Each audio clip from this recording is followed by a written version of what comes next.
ಸ್ನೇಹಿತರೆ, ನಾಳೆ ದಿವಸ ಸಂಕಷ್ಟ ಚತುರ್ಥಿ ಆಚರಣೆ, ಅದರಲ್ಲೂ ಮಂಗಳವಾರ ದಿವಸ ಅಂಗಾರಕಿ ಸಂಕಷ್ಟಿ ಅಂತಲೇ ಹೇಳ್ತೀವಿ. ಅಂಗಾರಕಿ ಸಂಕಷ್ಟಗಳನ್ನೆಲ್ಲ ಕಳೆಯುವಂಥ ವಿಶೇಷ ಯೋಗ ಅಂತ ಹೇಳ್ತಾರೆ. ಅದಕ್ಕೆ ಇನ್ನೊಂದು ವಿಶೇಷತೆ ಅಂದರೆ, ಮಂಗಳವಾರ ದಿವಸ ಸಂಕಷ್ಟ ಚತುರ್ಥಿ ಬಂದರೆ ಸಂಕಷ್ಟ ಹರಾಯ ನಮಃ ಅಂತ ಹೇಳ್ತಾನೆ ಗಣಪತಿಗೆ ಪೂಜೆಯನ್ನು ಮಾಡ್ತಾರೆ. ಕೆಂಪು ವಸ್ತ್ರವನ್ನು ಧರಿಸಬೇಕು.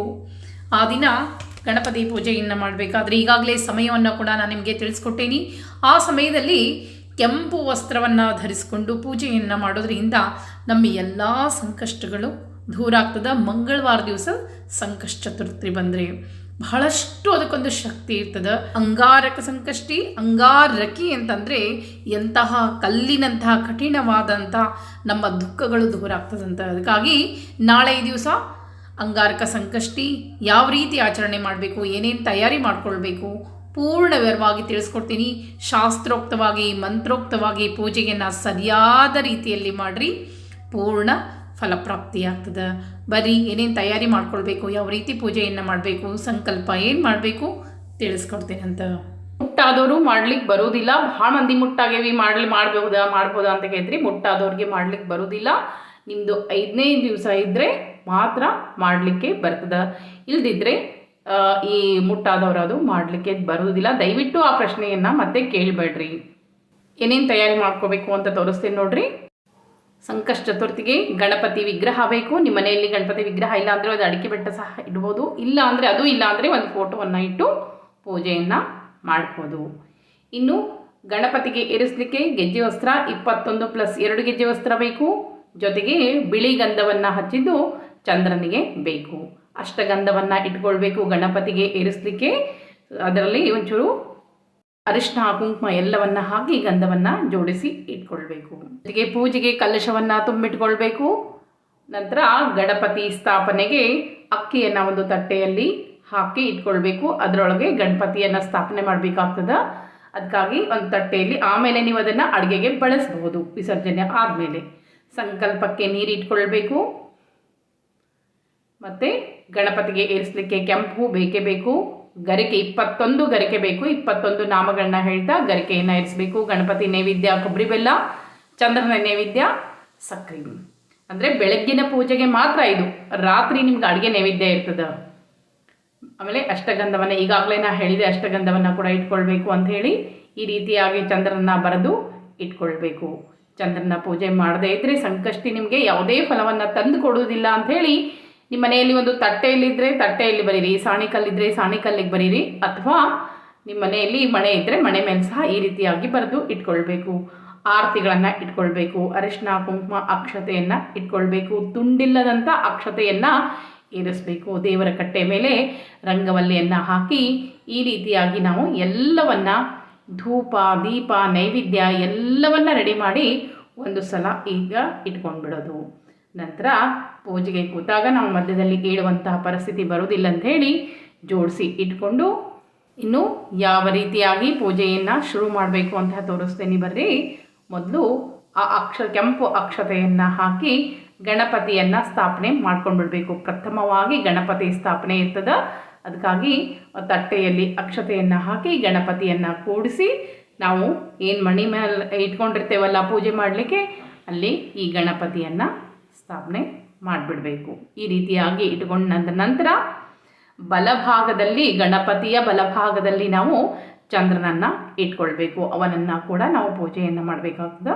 ಈ ರೀತಿ ಗಣಪತಿ ಸ್ಥಾಪನೆ ಆದ ತಕ್ಷಣ ಮೊದಲು ನಾವು ನಮ್ಮ ಕುಲದೇವರಿಗೆ ನಮಸ್ಕಾರಗಳನ್ನು ಮಾಡಿಕೊಂಡು, ನಂತರ ಕೈಯಲ್ಲಿ ಅಕ್ಷತೆ ತಾಂಬೂಲವನ್ನು ಹಿಡ್ಕೊಂಡು ಸಂಕಲ್ಪವನ್ನು ಮಾಡ್ಕೊಳ್ಬೇಕಾಗ್ತದೆ. ಸಂಕಲ್ಪ ಮಂತ್ರನ ಹೇಳ್ತೀನಿ. ನೀವು ಕೈಯಲ್ಲಿ ಅಕ್ಷತೆಯನ್ನು ಹಿಡ್ಕೊಂಡು ತಾಂಬೂಲ ದಕ್ಷಿಣೆ ಹಿಡ್ಕೊಂಡು ನೀವು ಕೇಳಿದರೆ ಸಾಕು. ಮುಖೇನ ಕೇಳಿದಂಥ ಸಂಕಲ್ಪಗಳು ಬೇಗ ಸಿದ್ಧಿಯನ್ನು ಕೊಡ್ತದೆ ಅಂಥೇಳಿ, ಅದಕ್ಕಾಗಿ ಸಂಕಲ್ಪವನ್ನು ಸರಿಯಾಗಿ ಕೇಳಿದರೆ ಸಾಕು. ಹೇಳ್ತೀನಿ ನೋಡ್ರಿ. ಅಸ್ಮಾಕಂ ಸಹ ಕುಟುಂಬಾನಾಂ ಸಂಕಷ್ಟಹರ ಗಣೇಶ ಪ್ರಸಾದೇನ ವಿದ್ಯಾ ಧನ ಪಶು ಪುತ್ರ ಲಾಭಾದಿ ಸಂಕಷ್ಟಹರ ಗಣಪತಿ ವೃತೋಕ್ತ ಸಮಸ್ತ ಫಲವಾಪ್ತ್ಯರ್ಥಂ ಶ್ರೀ ಸಂಕಷ್ಟಹರ ಗಣೇಶ್ವರ ಪ್ರೀತ್ಯರ್ಥಂ ನಾರದ ಪುರಾಣೋಕ್ತ ಪ್ರಕಾರೇಣ ಯಥಾ ಸಂಭಾವಿತ ನಿಯಮೇನ ಯಥಾ ಮಿಲಿತ ದ್ರವ್ಯೈಃ ಶ್ರೀ ಸಂಕಷ್ಟಹರ ಗಣೇಶ್ವರ ವೃತಾಖ್ಯಂ ಕರ್ಮ ಕರಿಷ್ಯೆ ಅಂಥೇಳಿ ಸಂಕಲ್ಪವನ್ನು ಮಾಡಿಕೊಂಡು ಈ ಅಕ್ಷತೆಯನ್ನು ಒಂದು ತಟ್ಟೆಯಲ್ಲಿ ನೀರು ಹಾಕ್ಕೊಂಡು ಬಿಡೋದು. ಭಾಳ ಮಂದಿಗೆ ಈ ಒಂದು ಸಂಕಲ್ಪದ ನೀರು ಯಾವ ರೀತಿ ಬಿಡೋದು ಅಂತ ಗೊತ್ತಿಲ್ಲ, ತೋರಿಸ್ತೇನೆ ನೋಡ್ರಿ. ಈ ರೀತಿಯಾಗಿ ಅಕ್ಷತೆಯನ್ನು ನೀರು ಹಾಕ್ಕೊಂಡು ಒಂದು ತಟ್ಟೆಯಲ್ಲಿ ಬಿಡಬೇಕು. ಗಣಪತಿಯನ್ನು ಕೈ ಮುಗಿದು ಧ್ಯಾನ ಮಾಡ್ಕೊಂಡ್ಬಿಡ್ಬೇಕು. ಗಣಾಧಿಪ ನಮಸ್ತುಭ್ಯಂ ಸರ್ವಸಿದ್ಧಿ ಪ್ರದಾಯಕ ಗ್ರಹಾಣ ದೇವದೇವೇಶ ಗಣೇಶ ಪ್ರಿಯತಾಮಿತೆ ಧ್ಯಾಯೇದ್ ಗಜಾನನಂ ದೇವಂ ತಪ್ತಕಾಂಚನ ಸುಪ್ರಭಂ ಗಜಾನನಂ ಚತುರ್ಭುಜಂ ಮಹಾಕಾಯಂ ಸೂರ್ಯಕೋಟಿ ಸಮಪ್ರಭಂ. ಶ್ರೀ ಗಣೇಶಾಯ ನಮಃ. ಧ್ಯಾನಂ ಸಮರ್ಪಯಾಮಿ. ಗಣಪತಿ ಆಹ್ವಾನ ಮಾಡ್ಕೊಳ್ಬೇಕು. ಆಗಚ್ಚ ವಿಗ್ರಹರಾಜೇಂದ್ರ ಸ್ಥಾನೇ ಛಾತ್ರ ಸ್ಥಿರೋಭವ ಆರಾಧಯಿಷ್ಟೇ ಭಕ್ತೋಹಂ ಭವಂತ ಸರ್ವಸಿದ್ಧಿದಂ. ಶ್ರೀ ಸಿದ್ಧಿವಿನಾಯಕ ದೇವತಾಭ್ಯಮ ಆಹ್ವಾನಾರ್ಥೆ ಅಕ್ಷತಾಂ ಸಮರ್ಪಯಾಮಿ. ಚತುರ್ಭುಜಂ ಮಹಾಕಾಯಂ ಪೂರ್ಣಚಂದ್ರ ಸಮಪ್ರಭಂ ಏಕದಂತಂ ಶೂರ್ಪಕರ್ಣಂ ಪೂರ್ಣಮೋದಕಧಾರಿಣಂ. ಶ್ರೀ ಸಿದ್ಧಿವಿನಾಯಕ ದೇವತಾಭ್ಯಮ ಆಸನಾರ್ಥೆ ಅಕ್ಷತಾಂ ಸಮರ್ಪಯಾಮಿ. ಈಗ ಒಂದು ಹೂವನ್ನು ತೆಗೆದುಕೊಂಡು ಪಾದಯೋಪಾದ್ಯಂ ಸಮರ್ಪಯಾಮಿ ಅಂತ ಹೇಳಿ ಗಣಾಧಿಪ ನಮಸ್ತೆಸ್ತು ಸರ್ವಸಿದ್ಧಿಕರ ಪ್ರಭೋಪಾದ್ಯಂ ಗ್ರಹಾನ್ ದೇವೇಶ ಸುರಾಸುರ ಸುಪೂಜಿತಂ. ಶ್ರೀ ಸಿದ್ಧಿವಿನಾಯಕ ದೇವತಾಭ್ಯ ನಮಃ. ಪಾದಯೋಪಾದ್ಯಂ ಸಮರ್ಪಯಾಮಿ ಅಂಥೇಳಿ ಗಜಾನನ ಮಹಾಕಾಯ ನಾಗಯಜ್ಞೋಪವೀತಿನೇ ಸೂರ್ಯಕೋಟಿ ಪ್ರತೀಕಾಶ ಗ್ರಹಾಣಾರ್ಘ್ಯಂ ನಮೋಸ್ತೆ. ಸಿದ್ಧಿವಿನಾಯಕ ದೇವತಾಭ್ಯ ನಮಃ. ಅರ್ಘ್ಯಂ ಸಮರ್ಪಯಾಮಿ ಅಂಥೇಳಿ ಮುಂದೆ ಗಣೇಶ ದೇವದೇವೇಶ ಸರ್ವಸಿದ್ಧಿ ಪ್ರದಾಯಕ ಮಯಾ ದತ್ತಂ ಸುರಶ್ರೇಷ್ಠ ಗ್ರಹಾಣ ಆಚಮನೀಯಂ ಅಂದರೆ ಓಕೆ ಆಚಮನೀಯಂ ಸಮರ್ಪಯಾಮಿ. ಕುಡಿಲಿಕ್ಕೆ ನೀರು ಅಂತ ಹೇಳಿ ಅನ್ನು ತೆಗೆದುಕೊಂಡು ಪ್ರೋಕ್ಷಣೆಯನ್ನು ಮಾಡಿ ಸ್ನಾನವನ್ನು ಮಾಡಿಸ್ಬೇಕು.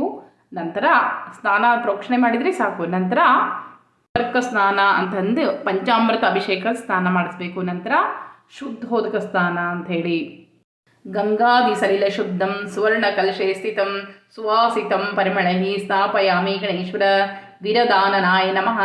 ಸ್ನಾನಂ ಸಮರ್ಪಯಾಮಿ ಅಂಥೇಳಿ ಸ್ನಾನವನ್ನು ಮಾಡಿಸಿ ಗೆಜ್ಜೆ ವಸ್ತ್ರವನ್ನು ಇರಿಸಬೇಕು. ಅಲ್ಲಿ ಚಂದ್ರನಿಗೂ ಕೂಡ ರೇವತಿ ಸಹಿತ ಚಂದ್ರದೇವತಾಭ್ಯಮ ಆಹ್ವಾನಾರ್ಥೆ ಅಕ್ಷತಾಂ ಸಮರ್ಪಯಾಮಿ ಅಂಥೇಳಿ ಚಂದ್ರನಿಗೂ ಸಹಿತ ಅಕ್ಷತೆಯನ್ನು ಹಾಕಿ ಆಹ್ವಾನಾರ್ಥೆ ಅಕ್ಷತಾಂ ಆಸನಾರ್ಥೆ ಅಕ್ಷಂ ಪಾದಯೋಪಾದ್ಯಂ ಸಮರ್ಪಿ ಎಲ್ಲವನ್ನ ಆ ಚಂದ್ರನಿಗೂ ಮಾಡಬೇಕು. ರೋಹಿಣಿ ಸಹಿತ ಚಂದ್ರದೇವತಾಭ್ಯಮ ಅಂಥೇಳಿ ನಂತರ ಅವನಿಗೂ ಕೂಡ ಗೆಜ್ಜೆ ವಸ್ತ್ರವನ್ನು ಏರಿಸಬೇಕು. ಈ ರೀತಿಯಾಗಿ ಗಣಪತಿಗೂ ಗೆಜ್ಜೆ ವಸ್ತ್ರ ಮತ್ತು ಚಂದ್ರನಿಗೂ ಗೆಜ್ಜೆ ವಸ್ತ್ರವನ್ನು ಏರಿಸಿದ ಮೇಲೆ ವೀತಂ ಸಮರ್ಪಯಾಮಿ ಅಂತ ಅಕ್ಷತೆಯನ್ನು ಹಾಕಬೇಕು. ನಂತರ ಅಷ್ಟಗಂಧವನ್ನು ಏರಿಸಬೇಕು. ಅರಿಶಿನ ಕುಂಕುಮ ಅಕ್ಷತೆ ಎಲ್ಲವನ್ನ ನೀಟಾಗಿ ಏರಿಸಬೇಕು. ಈ ರೀತಿಯಾಗಿ ಅರಿಶಿನ ಗಂಧ ಅಕ್ಷತೆಯನ್ನು ಎಲ್ಲ ಏರಿಸಿದ ಮೇಲೆ 21 ಕರ್ಕೆಯನ್ನು ಏರಿಸಬೇಕು.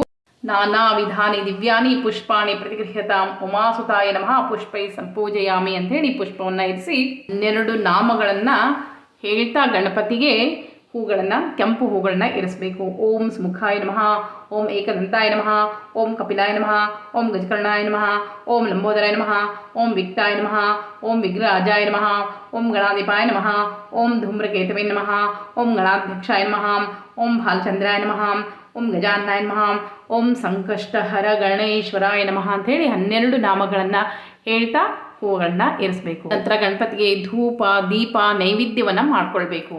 ಗಣಪತಿಗೆ ಕೊಬ್ಬರಿ ಬೆಲ್ಲ ನೈವೇದ್ಯ ಮಾಡಬೇಕು. ಚಂದ್ರನಿಗೆ ಸಕ್ಕರೆ ನೈವೇದ್ಯವನ್ನು ಮಾಡ್ಕೊಳ್ಬೇಕು. ಸಕ್ಕರೆ ನೈವೇದ್ಯ ಆದಮೇಲೆ ಗಣಪತಿಗೆ 10 ಗರಿಕೆಯನ್ನು ಏರಿಸಬೇಕು. ಅದರ ವಿಶೇಷವಾಗಿ ಇದು ಹರಕೆಯ ಒಂದು ಗರಿಕೆ ಅಂತಲೇ ಹೇಳ್ತೀವಿ. ಈ 10 ನಾಮಗಳನ್ನ ಹೇಳ್ತಾ ಗರಿಕೆಯನ್ನು ಏರಿಸಿದರೆ ಮನದ ಇಷ್ಟಾರ್ಥಗಳು ಬೇಗ ಈಡೇರ್ತದೆ ಅಂತ ಹೇಳಿ 10 ಗರಿಕೆ ನಾನು ನಾಮಗಳನ್ನ ಹೇಳ್ತಾ ಹೋಗ್ತೇನೆ, ನೀವು ಏರಿಸ್ಕೋತಾ ಹೋಗ್ರಿ. ಓಂ ಗಣಾಧಿಪಾಯ ನಮಃ ದೂರ್ವಾಯುಗ್ಮಂ ಪೂಜಯಾಮಿ. ಉಮಾಪುತ್ರಾಯ ನಮಃ ದೂರ್ವಾಯುಗ್ಮಂ ಪೂಜಯಾಮಿ. ಅಕುವಾಹನಾಯ ನಮಃ ದೂರ್ವಾಯುಗ್ಮಂ ಪೂಜಯಾಮಿ. ವಿನಾಯಕಾಯ ನಮಃ ದೂರ್ವಾಯುಗ್ಮಂ ಪೂಜಯಾಮಿ. ಈಶಪುತ್ರಾಯ ನಮಃ ದೂರ್ವಾಯುಗ್ಮಂ ಪೂಜಯಾಮಿ. ಸರ್ವಸಿದ್ಧಿಪ್ರದಾಯಕಾಯ ನಮಃ ದೂರ್ವಾಯುಗ್ಮಂ ಪೂಜಯಾಮಿ. ಏಕದಂತಾಯ ನಮಃ ದೂರ್ವಾಯುಗ್ಮಂ ಪೂಜಯಾಮಿ. ಇಬಭಕ್ತ್ರಾಯ ನಮಃ ದೂರ್ವಾಯುಗ್ಮಂ ಪೂಜಯಾಮಿ. ಮೂಷಕವಾಹನಾಯ ನಮಃ ದೂರ್ವಾಯುಗ್ಮಂ ಪೂಜಯಾಮಿ. ಕುಮಾರ ಗುರುವೇ ನಮಃ ದೂರ್ವಾಯುಗ್ಮಂ ಪೂಜಯಾಮಿ. ಈ ರೀತಿಯಾಗಿ ದುರ್ವಾನ್ನ ಏರಿಸಿದ ಮೇಲೆ ನಂತರ ಮಂತ್ರಪುಷ್ಪವನ್ನು ಹಾಕಬೇಕು.